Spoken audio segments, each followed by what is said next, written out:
welcome back to my channel. I'm super excited for a new story and makeup. Today we're going to be reading Rocket Red by Mary Robinette Kowal. So let's get started. Rocket Red by Mary Robinette Kowal. Watching his mother kneel awkwardly in her rented spacesuit, Aaron worried his lower lip inside his own helmet. She did not touch the firework, but her arm twitched like she wanted to. Or was that twitch because of Parkinson? He should have told her to stay on Earth, but she was so damn excited that he landed the Mars gig for Park Hill's Pyrotechnics. God, when had Mom gotten so small? He turned away and scanned the horizon of Mars as if it were a business as usual to be working here. The stars were amazing. He had dim memories of seeing them on Earth when he was a kid, before the asteroids hit. They sparkled like silver peon aerial shells, with the dooms of landing a steady glow against the sky. The street of the colonies had been packed with people celebrating the 20th anniversary of arrival date. Hard to believe it was 1974 already. Over the speakers, Mom's voice crackled. You adjust the pyro rate to balance? Yep. She threw her arms into the air like Olympic gymnastics. Tramp aisle. Off balance with unfamiliarity in the light of Marden's gravity, the sudden movement tipped her to the side. Aaron hopped forward and caught her before she could pitch over onto the small array of cryogenic devices. Sorry. She patted his hand clumsily. I was just so pleased. I remember my chemistry. It was always second nature for you. On Earth, the mix had to be different up here. She nodded to the fireworks. Did you think about using an oxygen chamber around the fuse instead? He rolled his eyes, grateful that his helmet kept his expression from being too obvious. Clearly, some things hadn't changed. Mom, the show is in an hour and a half. If I screwed up, you aren't going to fix it by quizzing me. Well, I'm proud of you. Your great-granddaddy would have split a side if he knew Park Hill Pyrotechnics would have a show on Mars some days. Thanks, He shouldn't have taken the time to walk her past the firework staging area. He knew how she got, always wanting to help out, despite being retired. Listen, we should get a move on so I can load the program. She chambered up to her feet. Aaron caught her arm and helped sally her, even in the bulky suit she was tiny. You and your punch cards, it seems so lonely. It's safer if you're in a bunker. There's darn little that could go wrong. I'm just saying. Can we not have this argument again? He tucked the bag of punch cards slung over his shoulder. There's no way I could have brought a team of 20 up to Mars. If I still did things the old-fashioned way, I never had landed this contract. You're right. Of course. You're right. I'm sorry. I shouldn't have snapped. No. It's good for me to remember that I'm only a tourist these days. She turned away from the town to face the doom of Bradley Space Center. Let's go watch your show. In landing, the city light reflected of the interior of the Doom and had made the fireworks nearly invisible. The Bradbury Space Center, on the other hand, with a vast space of interplanetary rocks, could hold the whole town, but, most importantly, it was easier darkened. Turn off the works lights and you had a unstruck view of the sky through the thick glass of the airlock windows. Aaron spied banners proclaiming 1954 to 1974 inside the hangar. The interior of the space center had been swapped with red, green, and blue blunting for the celebration. He held the door for his mother as she ducked into the chambers after him, kicking the ambiguous red dust off her boot. Aaron shifted the schedule over his shoulder while he waited for the air to cycle.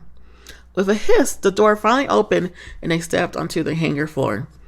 People were already filling the hangar with cheerful buzz of conversations.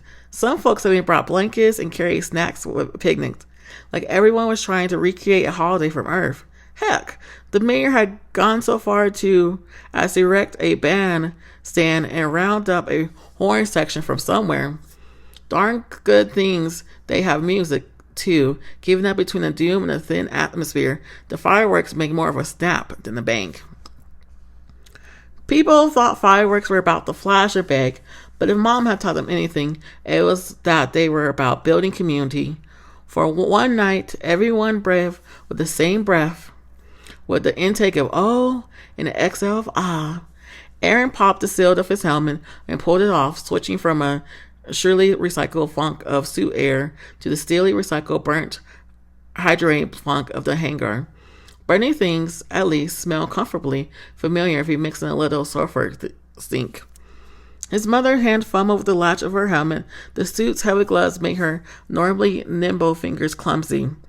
No, it wasn't just a suit. You never get used to thinking her as fragile. Here, he handed the Stracho with the punch card.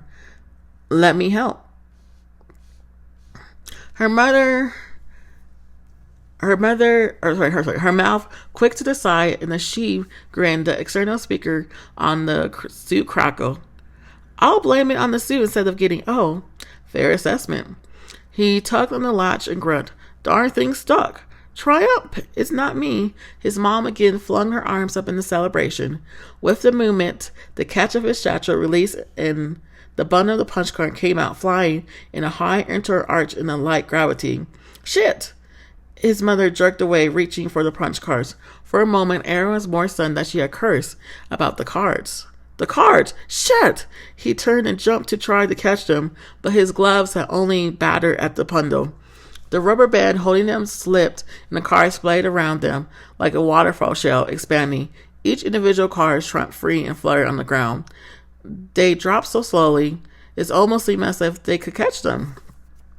Not that it would do any good. They were already hopelessly out of sequence. Oh, sweetie, I'm so sorry.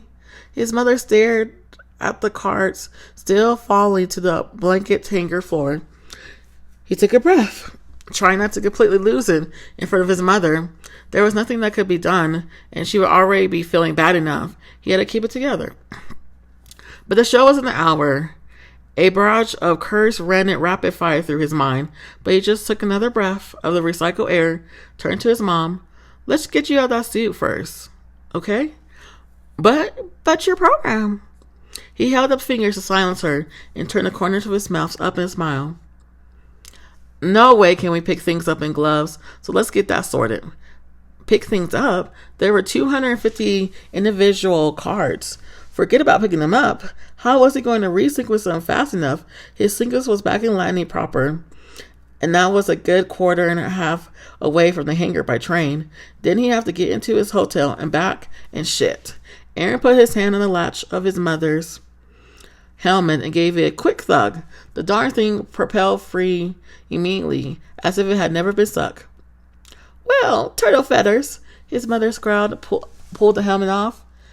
If it had done that in the first place. Her voice trailed away as she stared at the cards.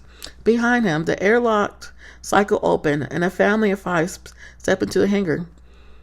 Careful. Aaron held up his hand to direct them around the pile of cards, but the smallest of the suited figures bolted away from the group, running towards the bandstand. The little boots' feet kicked up the punch cards like dry leaves. Turtle feathers was not a sufficient level. Aaron compressed his lips to hold everything else in. Instead, he gestured to the cards and asked the rest of the family to go around. When he turned back, his mother was on her knees, gloves discarded, gathering cards. He yanked his own off and dropped to the hangar floor beside her, picking up a card, and he pointed to the notch corner. These should all be facing the same way to load them into the computer. How do we know what order they go in? She rifled through the ones she already picked up and reoriented the card that were pointing upside down. All right, so that is our story for today. Thanks for watching. Please let me know in the comment box what you thought. And don't forget to like and subscribe. And let me know which story you want to hear next.